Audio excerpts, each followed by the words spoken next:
is the same. Margaret Burke Sheridan, we told you she died, didn't we? We forget to tell you that. Margaret Burke Sheridan's Requiem Mass. They took the liberty of burying her anyway. That's a quote from Joyce. Margaret Burke Sheridan's Requiem Mass was in the University Chapel in Stephen's Green. A soprano and a mezzo-soprano from the visiting Italian Opera Company sang the Mass. This.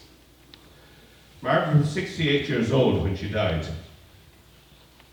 Margaret looked for two things to be placed in her coffin: her mother's prayer book and rosary beads gifted to her by a nun, Mother Clement Burke of the Dominican Convent in Eccles Street. Margaret's funeral cortege went down Grafton Street, over O'Connell's Bridge, up O'Connell Street, and passed along the far side of Parnell Square on its way to Glasnevin. Now, James Joyce also took singing lessons from Vincent O'Brien, and in the Hades chapter of Ulysses, the remains of Paddy Dignam also passed along the far side of the square, up North Fenton Street, along Blessington Street, then Berkeley Road. The mourners in Paddy Dignam's funeral cortege, as the horse-drawn carriages passed up Blessington Street, heard the barrel organ playing two lonesome songs. Anybody here sing Kelly and O Antonio? The sound is coming from the city basin at the top of Blessington Street. Both numbers are about the loss of loved ones. Joyce thought the songs appropriate for Dignam's funeral, perhaps not songs totally suitable for all funerals. There is, of course, an Italian connection. Etna Shanley sings O Antonio.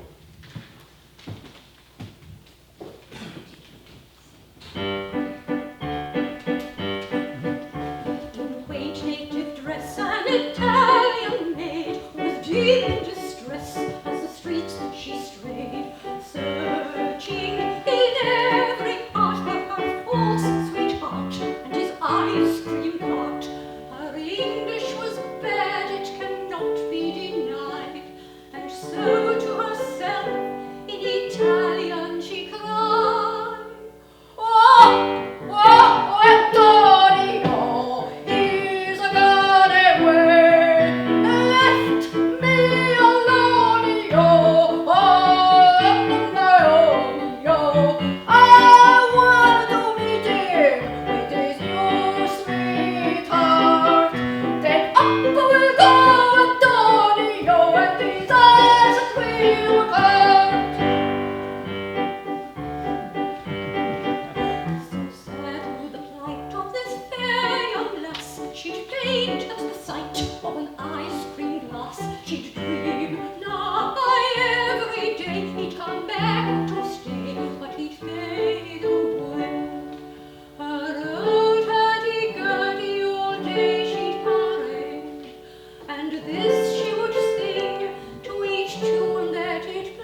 Brendan O'Dowda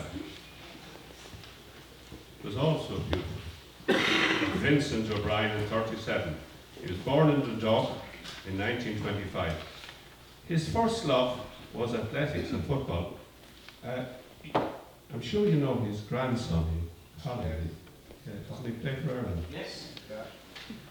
He also was a champion runner and played GAA for Louth, winning a minor Leinster medal, I think, as captain in 1942, and senior Leinster medals in 1944 and 46. By his late teens, the possibility of making a career in singing was becoming apparent, such as the quality of his voice, and a Drogheda priest, whose father, Farragher, persuaded Brendan to sing in his choir and also introduced him to Vincent O'Brien. After he left school, a job in a Dublin office was found for Brendan, and he came to Vincent's home here in the square, where he was given free private singing lessons. Vincent thought his young protege should train as an opera singer. Now, that's not the way it worked out. Brendan left Dublin for London in 1946. There Brendan came to prefer and concentrated on singing lighter, more popular music, including Percy French numbers. And like we said, his grandson Colin played soccer for Ireland. So Dick Hogan is now going to sing a song made popular by Brendan in the 1950s, The Emigrant's Letter. Dick Hogan.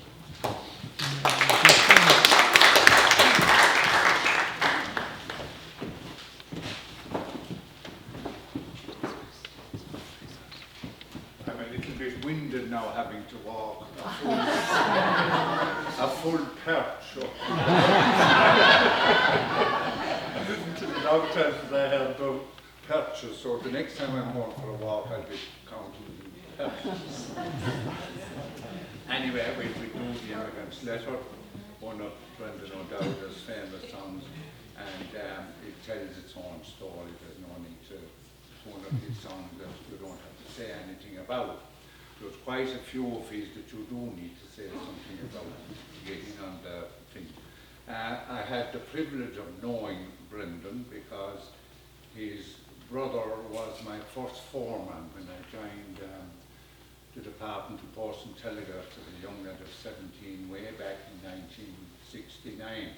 So you know my age now. So he had a fan club called the Brendan O'Dowda, what do they call it? The Brendan O'Dowda Circle, yes. Who knew that? Nobody. The Brendan O'Dowda Circle, and he asked me to join it. And we went up on a trip to Belfast. So what was then the Grove Theatre. I haven't heard of it since, whether it's still there or not, I don't know. But we had a great time going up on the coach. It was only 15 or 20, but so we had a chance to chat and talk. Now, Brendan O'Dowda was a fine, tall, very good-looking man, all rings on his fingers and buckles and bows, very dashing and debonair and all the rest. Went on to become very successful. He was to drive around Ireland in a Rolls Royce in his later years.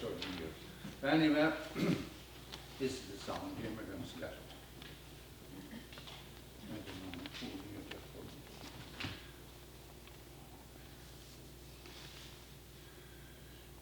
Dear Danny, I'm taking a pen in my hand for to tell you we're just out of sight of the land. In the Grand Island liner we're sailing in style, but we're sailing away from the Emerald Isle, and a long sort of sigh seemed to come from us all when the waves hit the last bit of old Donegal. And 'tis well to be you that is taking your tay when they're putting the corn in Krishna today. Now there's a woman on board who knows Katie by sight, and we'll talk of old times till they put out the light.